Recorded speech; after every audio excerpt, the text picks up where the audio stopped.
You know that feeling when you scroll through a sea of glossy TV ads, each one promising a cinema-quality picture that will basically turn your living room into a movie theater? You click Add to Cart, you get the TV, and then boom, those black levels look washed out, the colors feel a little off, and the whole thing just isn't the immersive experience you imagined. I've been there, and that's why today's review is all about helping you dodge that disappointment. Link is in the description if you want to check the product details on Amazon, because I want you to walk away with a clear picture of whether the TCL 75-inch SQD-Mini-LED QLED actually delivers on its promises. First off, let's talk about the category itself. Large-screen TVs these days are a blend of competing technologies: OLED, full-array LED, Mini-LED, QLED, and then the software layers that promise AI-driven picture tuning. For a 75-inch model, you're usually looking at a trade-off between peak brightness and true black performance.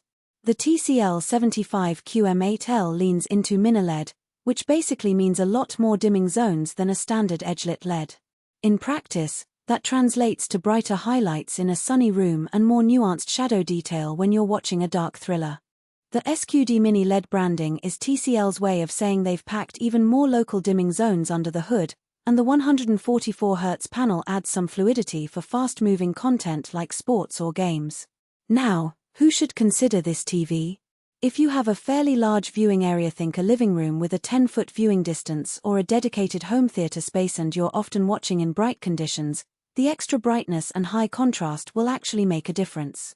The TV's built-in Google Gemini AI also means you get voice-controlled smart features without needing an extra remote, which is handy if you're already in the Google ecosystem.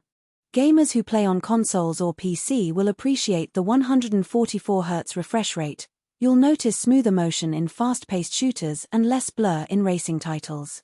Families that stream a lot of Netflix, Disney+, or YouTube will benefit from the QLED color lift. The Ultra Color filter claims to push a wider color gamut, so animated shows and nature documentaries look vivid.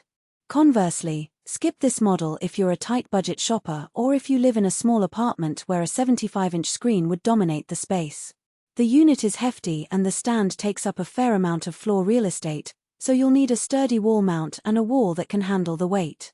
Also, if you're hunting for perfect black levels in a dimly lit room, you might still see some blooming around bright objects. Mini-LED is great, but it's not quite the same as OLED's pixel level control. People who are picky about tone mapping in HDR movies may find the picture looks a bit processed when the AI tries to boost contrast automatically.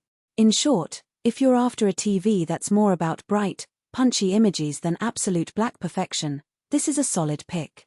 Let's dig into the day-to-day experience. I set up the TV in a room with large windows that let in a lot of midday sun. The first thing I noticed was the peak brightness around 1200 nits on paper, and in practice it put up a strong fight against the glare.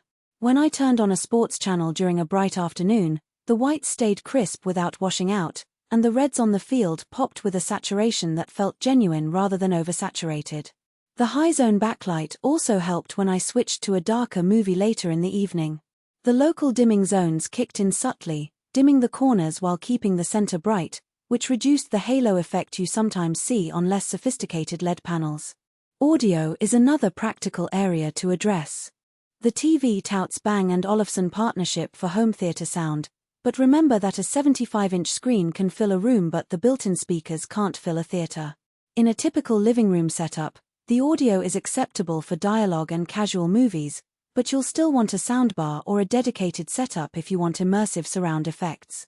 The built-in AI doesn't just improve picture, it also recommends audio calibrations based on room acoustics, which is a nice convenience if you don't want to fumble with manual EQ settings. The software side is where TCL tries to differentiate itself. Google Gemini Interactive AI is baked into the OS, letting you ask questions, control smart home devices, and get content recommendations. In practice, saying "Hey Google, play the latest Marvel movie" works smoothly, and the AI can even suggest shows based on what you've watched before. However, there is a learning curve. Some menus feel cluttered, and you might need to spend a few minutes customizing the home screen to avoid an information overload feeling. If you're comfortable with Google's voice ecosystem, you'll find the integration seamless. Otherwise, you might prefer a more straightforward platform like Roku or Samsung's TVision. One hidden trade-off that shows up after a week of use is the firmware update schedule.